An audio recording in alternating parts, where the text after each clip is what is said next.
Ángel Valderas Puga, que ya se encuentra con nosotros en Reporteros MX. Doctor, buenas tardes, bienvenido, ¿cómo le va? Estimado Manuel, pues muy buenas tardes. Ya te están pidiendo aquí apoyo en el chat porque faltan decidir candidatos en las múltiples boletas. Mira, yo mi experiencia personal, Manuel, es que ha sido relativamente sencillo el hacer listas nacionales para las 3 elecciones que son nacionales. Suprema Corte de Justicia de la Nación, Tribunal de Disciplina y los 2 lugares para el Tribunal Electoral. En el sentido de que yo he visto muchas listas promovidas, tú mismo has presentado una, Fabricio Mejía Madrid, Pedro Salmerón, yo hoy presenté una con Jacobo El Necabé, que es colectiva, etcétera. Mira, muchas coinciden, pero creo que donde va a estar más complicado, Manuel, es si nos vamos para abajo. Es decir, cuando ya entramos a la elección de salas regionales del Tribunal Electoral. Por ejemplo, nosotros en Querétaro no votamos ni con Tabasco ni con Ciudad de México porque pertenecemos a la 5ª circunscripción. Entonces, nosotros vamos con Estado de México, con Michoacán, con Colima y Querétaro.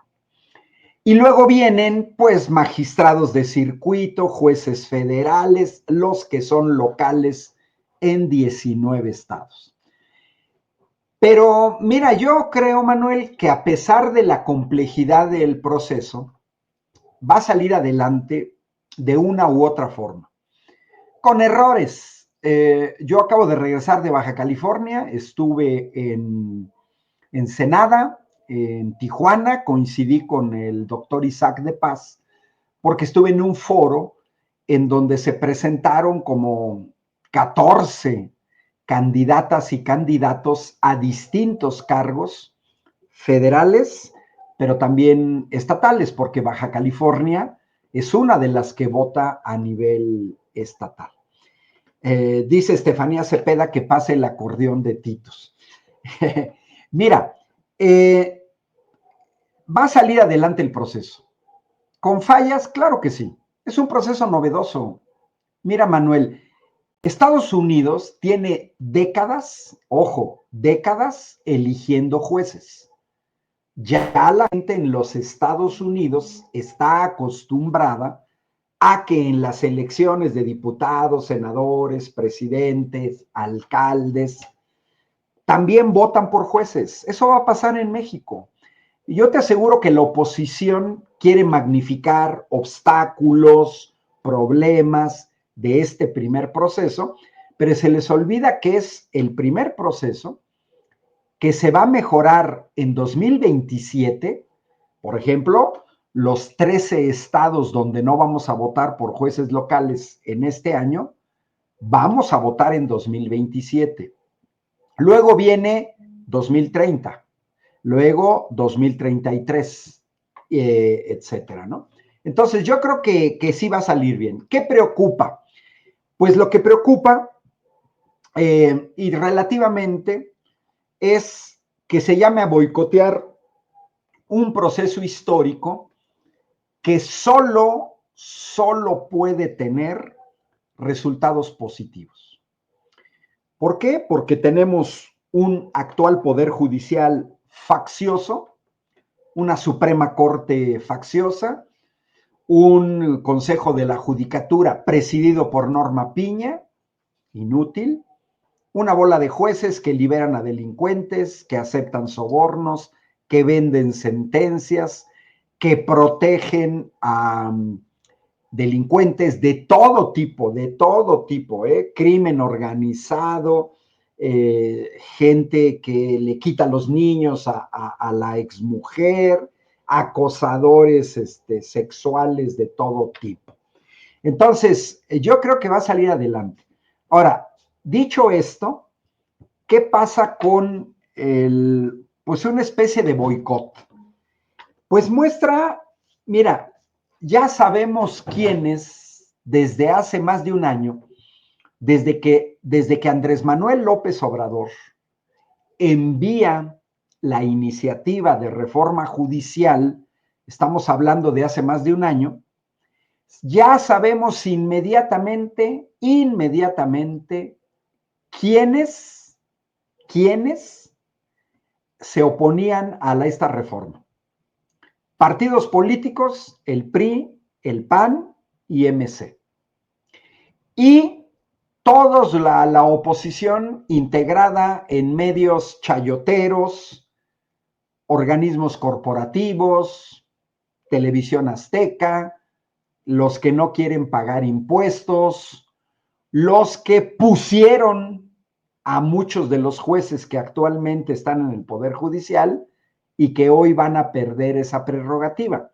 Los que tenían derecho de picaporte en los distintos juzgados administrativos, civiles, penales, los del cártel inmobiliario, ¿no? Etcétera, ¿no? Bueno, ¿qué sí yo veo mal? Que la CENTE convoque a un boicot. Y no es porque ya salieron a decir líderes de la CENTE que no es cierto que quieran boicotear. Vi algunas entrevistas. No, sí es cierto. Eso dijeron. Sí es cierto que quieren boicotear. Mira, déjame te comparto una pantalla. Bueno, es un documento de los documentos. Déjame ver porque ahora creo que ando. Ok, aquí está. Déjame ver, aquí va. Mira, porque lo dijeron, mira, tan lo dijeron, Manuel, que lo dijeron por escrito. Mira, aquí está. Quiero compartir con tu público este documento de la CENTE fechado el 24 de mayo, es decir, hace 3 días. Es el sábado. Y fíjate en el punto número 1, es un documento escrito. Mira, ¿qué dice el punto número 1? Se ratifica el emplazamiento a que en lo inmediato se reinstale la mesa de diálogo y negociación. Ojo, no entre cualquiera, con la titular del Ejecutivo Federal. De lo contrario, se boicotearán las elecciones del Poder Judicial del 1 de junio. Eso es lo que está diciendo la CENTE, que quieren boicotear. Y mira, antes de quitar la pantalla, también quiero mostrarte el punto número 5, que es un proceso profundamente antidemocrático de la CENTE que representa máximo a un 8% de los maestros de básicas y que representa máximo a un 4% del Magisterio Nacional. 4%, ¿eh? Fíjate el punto número 5. Rechazo a la consulta escuela por escuela que impulsa la SEP para modificar la UCICAM. Ah, caray, dejo de compartir. Los 2 puntos, Manuel, son graves. Yo me pregunto, hoy los líderes, porque no hay que confundir, o sea, yo aquí lo he dicho siempre, ya me entrevistaste y luego tuve muchas críticas, pero también gente que estaba de acuerdo conmigo. No podemos asociar el magisterio con la CENTE. No lo podemos asociar porque la CENTE no es ningún referente a nivel nacional para los trabajadores federales. Hoy mi cápsula que va a aparecer en el noticiero de 7 a 8 en Canal 11, la hice justamente sobre números elementales. Mira, ¿cuántas maestras y maestros están en paro, le hicieron caso a la CENTE en todo el país? 80,000. ¿Y qué representan esos 80,000?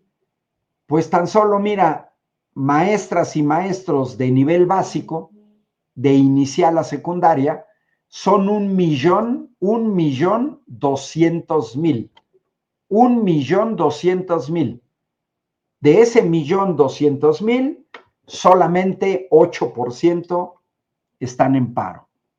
Bueno, ¿ese 8% representa al 8% de maestras y maestros en México? No, no, porque hay 800,000 maestras y maestros de nivel medio superior y de nivel superior, por ejemplo, colegios de bachilleres, CEBETIS, CECATIS, Sistema TEC-NM, Politécnico Nacional, la UNAM, que también están en el ISSSTE, somos 800,000.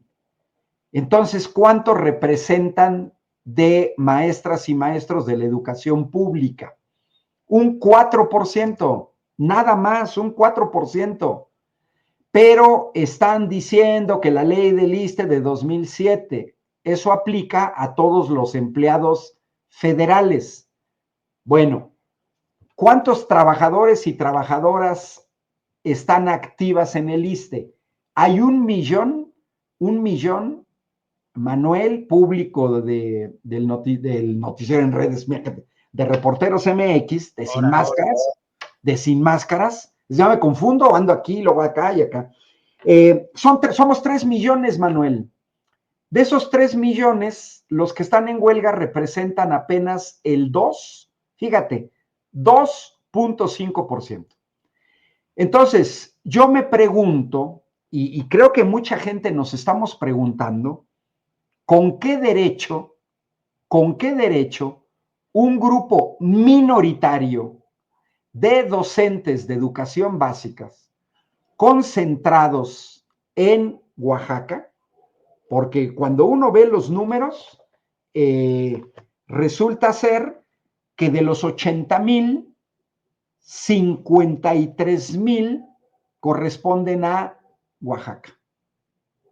Y entonces yo me pregunto, ¿por qué quieren parar una elección donde el 80% de mexicanas y mexicanos estamos de acuerdo? Porque 36 millones de mexicanas y mexicanos votamos por el Plan C en junio del año pasado para cambiar un poder judicial corrupto. Yo les preguntaría a los líderes de la CENTE, ojo, líderes de la CENTE, ¿quién validó las reformas al sistema de pensiones en 1997 con Ernesto Zedillo? Reformas del PRIAN para introducción de las cuentas individuales. Respuesta, el Poder Judicial. Pregunta para los líderes de la CENTE, ¿quién validó en 2007 la ley del ISSSTE del PRIAN que perjudicó a todos y todas los trabajadores federales? Por ejemplo, aumentando los requisitos para la jubilación. Respuesta, el Poder Judicial. Pregunta para líderes de la CENTE, ¿quién validó la reforma laboral disfrazada de educativa del PRIAN que quitaba la estabilidad laboral al magisterio y la asociaba a un examen? Respuesta, el Poder Judicial. Entonces, como dice un poco aquí Lucrecia Lara, se ven hasta ingratos. Yo le agregaría lo que dice Lucrecia Lara. Ah, no, Lucrecia Lara dijo muy ingratos. Sí, muy ingratos, porque hasta antes de la llegada de Andrés Manuel López Obrador, Manuel, ojo lo que te voy a decir, todas y el 1,200,000 de maestras y maestros que trabajan en este país ya habían perdido su estabilidad laboral. Ya su estabilidad laboral estaba relacionada con un examen donde seguramente las iban a reprobar. Si reprobabas 3 veces el examen, fíjate, hasta antes de Andrés Manuel, si tú reprobabas 3 veces el examen, Manuel, perdías tu empleo sin responsabilidad para el Estado. Perdías el empleo y por lo tanto derecho a la jubilación. Entonces yo me pregunto, si los líderes de la CENTE quieren boicotear la elección del Poder Judicial, pregunta, ¿van a defender al Poder Judicial que los madreó? porque eso es en los hechos, ¿eh? Si la gente se atreve a intentar hacer un boicot, se están uniendo con la derecha y en los hechos, están actuando como derecha y no tienen derecho. Dicen que les molesta mucho que les llamen de derecha, incluso una cierta ramificación de la que se hace llamar izquierda, ya sabe, la izquierda petit. Bueno, hoy la rayuela de la jornada, ¿no? Y se lanzó contra la presidenta diciendo que aguas, que ni siquiera a la derecha le gusta que le llamen derecha, ¿no? Esto en defensa a los maestros. Mira, Manuel, es que en los hechos todo lo hemos visto. A ver, tenemos meses, Manuel, meses en que la derecha se opone a la reforma del Poder Judicial. Pareciera ser que no se han dado cuenta. Meses. Y ahora la gente se opone a la reforma al Poder Judicial. Pues es la posición de la derecha. Izquierda y derecha se clasifican con base en tu posición ante una coyuntura determinada. Si los líderes de la CENTE están en contra de la elección del Poder Judicial, incluso la quieren boicotear, que no tienen los números para poderla boicotear, pues que me perdonen, es una actitud de derecha y además una actitud de derecha que coincide con sectores norteamericanos, es decir, extranjeros que están en contra de la reforma al Poder Judicial. Es increíble que hoy en día la CENTE, al querer boicotear la reforma al Poder Judicial, asuma la misma posición de Felipe Calderón, el que puso la ley del ISSSTE en 2007. Y están en la misma posición de Jorge Romero, de Ricardo Anaya, de Denise Dresser, de Krause, de Ricardo Salinas. Oigan, si eso no es ser de derecha, entonces no sé qué sea. Mira, en los hechos, ellos están, si hacen el boicot, si intentan el boicot, en los hechos están favoreciendo al actual poder judicial corrupto de este país. En los hechos.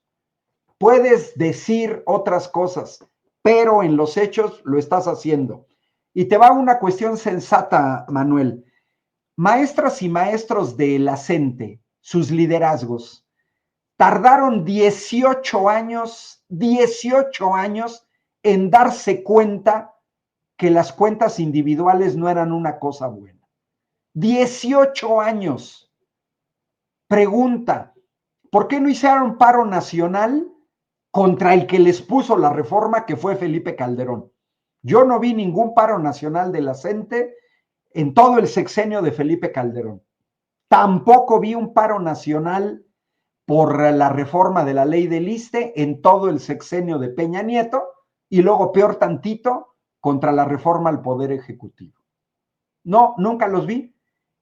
Entonces, cuando a mí me dicen, gobierne quien gobierne, los derechos se defienden, pues nos muestran que solamente quieren defenderse con la 4T, pero no lo hicieron ni con el PAN ni con el PRI.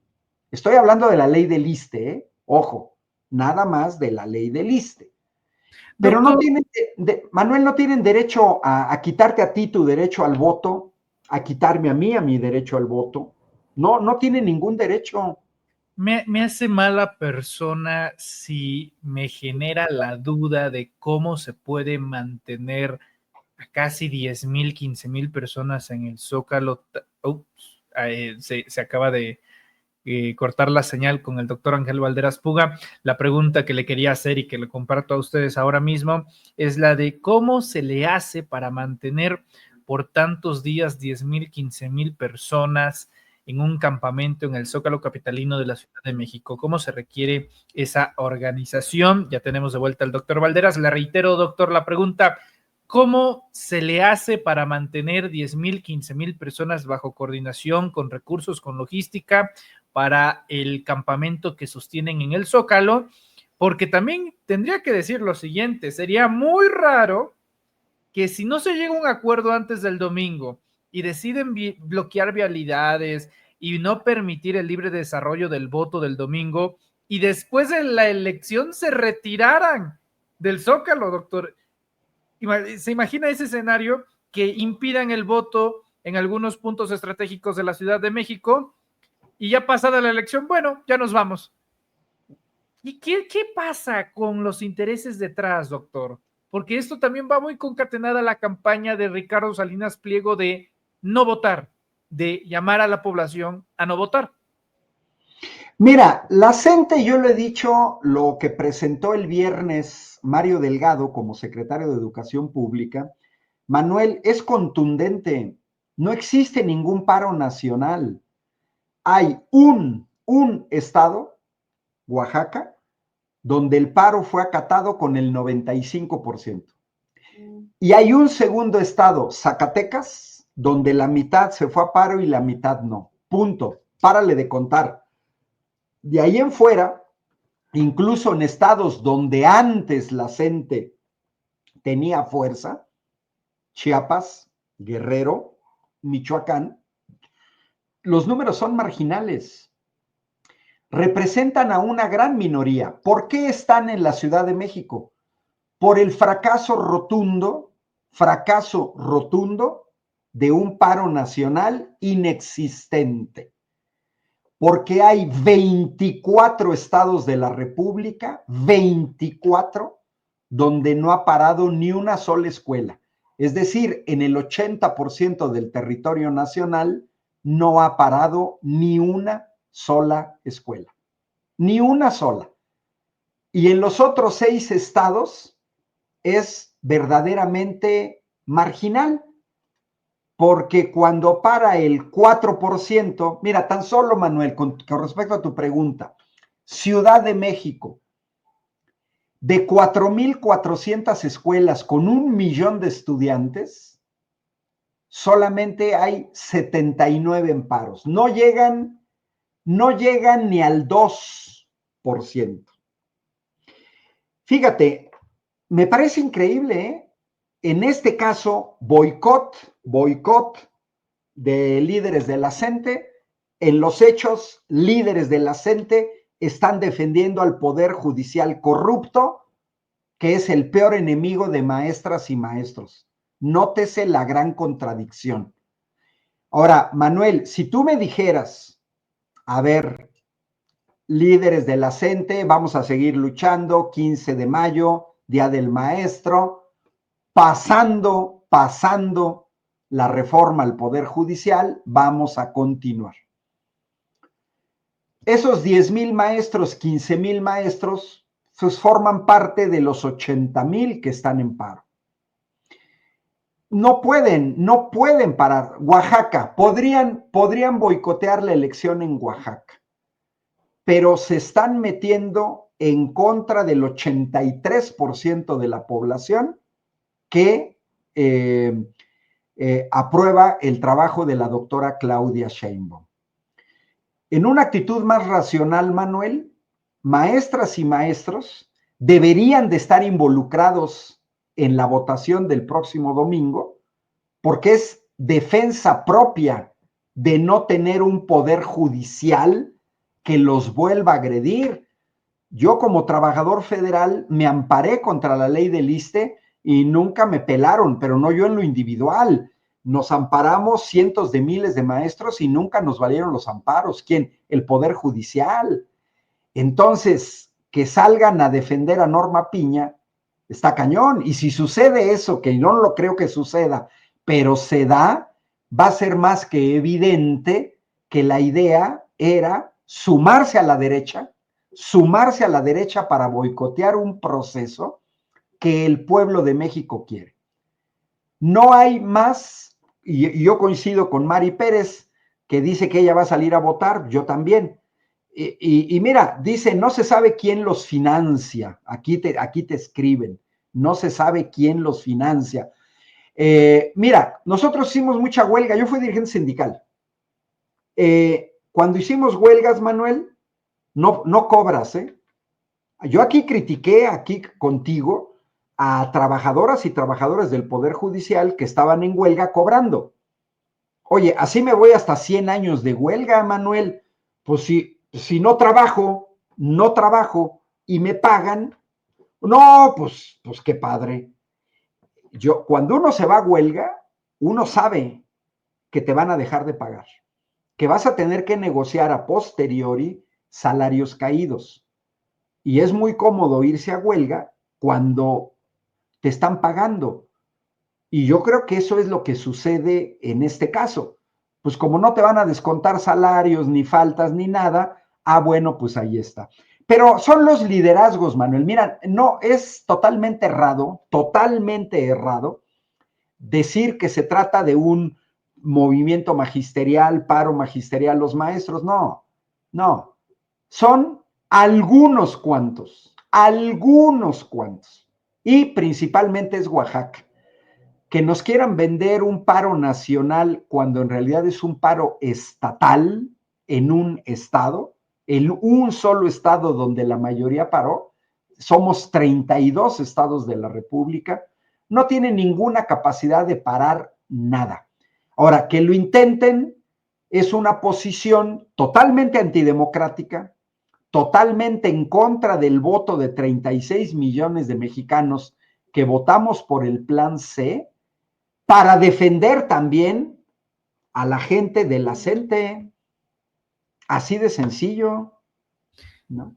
Ya me dijo que usted va a votar este domingo. Recomendaciones para ir a votar en lo que se espera es una elección bastante lenta, que se puede tardar algo la gente una vez ingrese a la urna, ingrese para votar, por la cantidad de boletas, por lo novedoso y lo complejo de la elección. Guadalupe Tadei, consejera presidenta del INE, calcula que va a votar del 18 al 20% del padrón de la lista. Estamos hablando de que si el padrón es de 100 millones de personas, Guadalupe Tadei calcula entre 18 y 20 millones de personas votando este próximo domingo 1 de junio. Pueden ser más o pueden ser menos. ¿Cuáles son las recomendaciones para esta elección tan compleja? Sobre todo para los adultos mayores, que creo que deberían de tener atención especial a la hora de hacer las filas que pueden parecer largas, doctor. Y sobre todo también porque va a haber algunos mañosos que van a querer hartar a la gente, que van a hacerlos esperar un buen rato y que en una de esas mucha gente se desanima y se sale de la fila,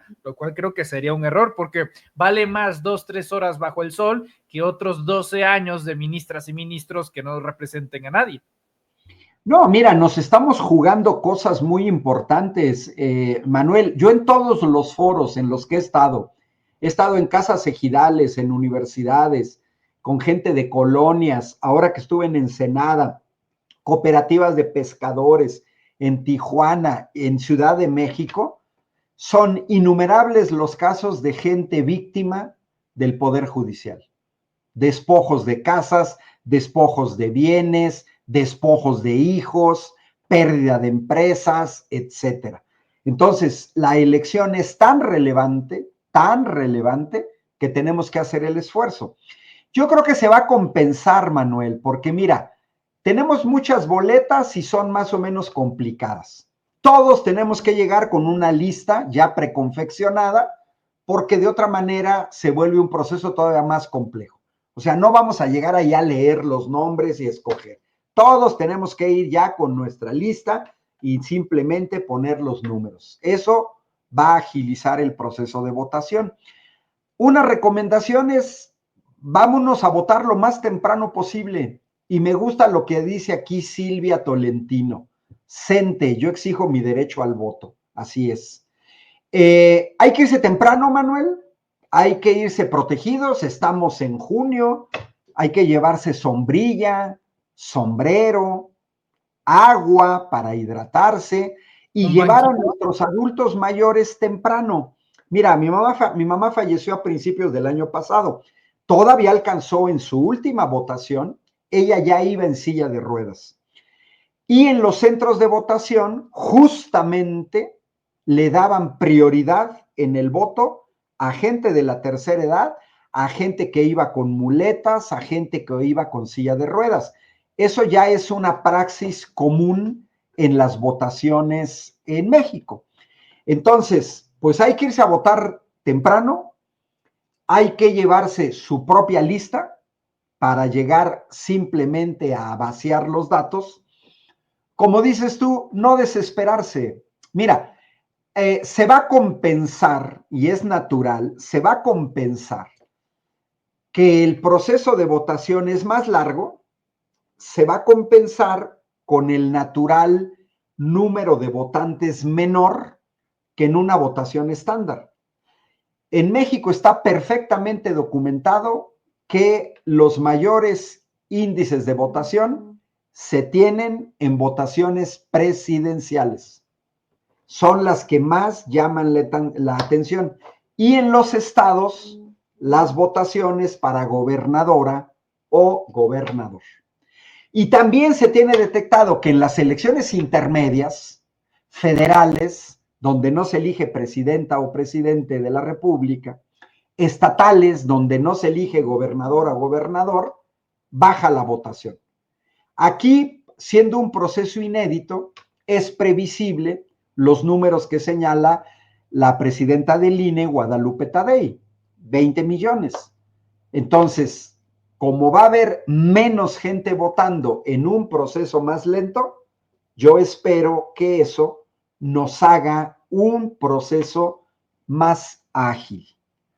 Lo que sí es que tenemos que votar. Eso es lo que tenemos que votar.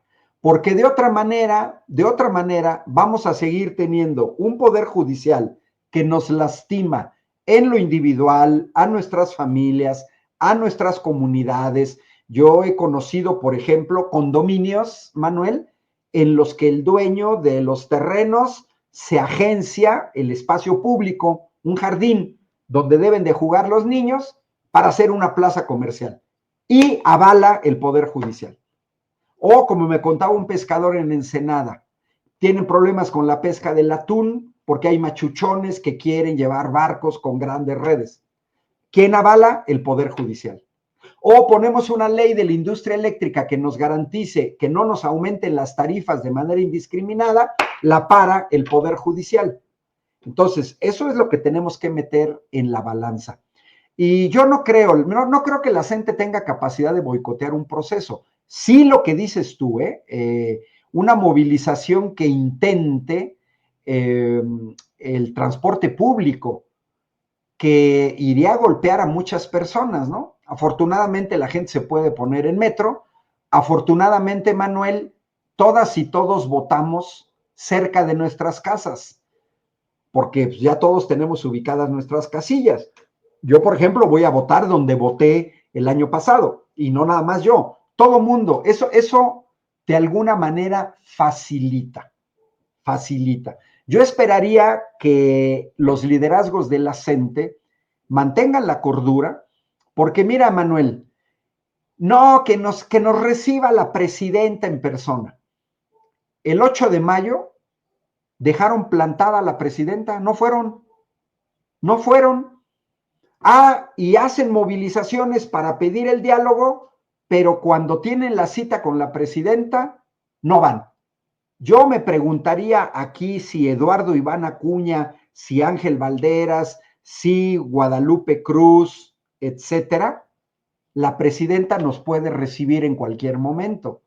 Es un privilegio, Manuel, porque tienen una agenda muy apretada, porque el centro del mundo no es la CENTE, el centro de México no es la CENTE, porque la presidenta tiene que atender asuntos económicos, hacendarios, de impuestos, de infraestructura, de salud, de la Semarnat, y tiene que atender asuntos en todo el país, no puede estar a disposición de la CENTE. Entonces, a mí me parece más un pretexto y una falta de seriedad. Y como dijo la presidenta el viernes, pues si ya tenían cita con ella el viernes, ¿para qué hacen todo esto, no? Ir al INE. ¿Qué tiene que ver el INE con la ley del ISSSTE? Nada.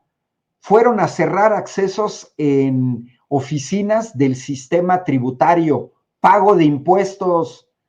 Pues hay que recordarles a los liderazgos de la CENTE que sus salarios salen de nuestros impuestos y evitas el cobro de impuestos. Ojalá reine la cordura, que pase la votación, que sigan los diálogos y que de alguna manera también, para terminar, Manuel, los líderes de la CENTE nos digan por qué hay gente de la CENTE, por qué hay gente de la CENTE cobrando pensiones en las Afores. Eso no nos lo han dicho, ¿eh? ¿Por qué? Preguntémonos, ¿por qué hay gente de la CENTE cobrando pensiones en las Afores? Porque en 2007, Manuel, todos los trabajadores de la educación en nuestras oficinas de recursos humanos nos dieron a escoger pensiones solidarias de reparto, elige 10º transitorio. Afores, cuentas individuales. Pero si eliges cuentas individuales, maestra, maestro, te vamos a dar 1 millón de pesos, 1,5 millones, 2 millones, 2,5 millones, 3 millones para que renuncies a tu pensión solidaria. Yo me pregunto, ¿los liderazgos de la CENTE no informaron a sus maestras y maestros que no eligieran las Afores? Porque es un sistema que se instauró hace 18 años. En este país no debería de haber ni un solo maestro, ni una sola maestra cobrando pensiones en las Afores individuales. Quienes lo están haciendo, Manuel, es porque asumieron una actitud ambiciosa, individualista, no solidaria. Pero hoy quieren solidaridad cuando ellos se fueron por el millón, por los 2 millones, por los 3 millones que les dieron. Fue libre albedrío, Manuel. En este país no debería de haber ni un solo trabajador de la educación cobrando en Afores. Y si están en Afores fue porque ellos eligieron las Afores. Y yo me pregunto, si ellos eligieron las Afores, ¿de qué se quejan ahora si ellos las eligieron? Así de sencillo, ¿no?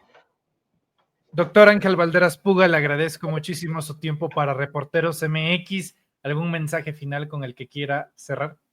Todos a votar, todos a votar. Es una votación histórica. Teníamos posibilidad de elegir poder ejecutivo, poder legislativo. Hoy tenemos la posibilidad de elegir poder judicial. Y pues vean al rato la cápsula en Canal 11, donde ya presento datos como los que presenté hoy en el noticiero con Vianey Fernández y Jorge Armando Rocha, de 7 a 8, el noticiero nocturno de Canal 11. Y pues aquí con Manuel Pedrero nos vemos el domingo para comentar el proceso, una vez que el proceso ya se dio. Es como si fuéramos corresponsales en algunos estados, Manuel. Y le agradecemos bastante, doctor. Nos estaremos viendo el domingo. Cuídese mucho y estamos en contacto. Un abrazote y saludos a tu público. Y aquí he leído muy buenos comentarios en el chat. No puedo saludar a todos, pero sí mando saludos. Elisa Jauregui, que fue la última que escribió, y a Suam. Excelente. Doctor, un abrazo. Muy bien, Manuel. Hasta Muchas luego. Gracias.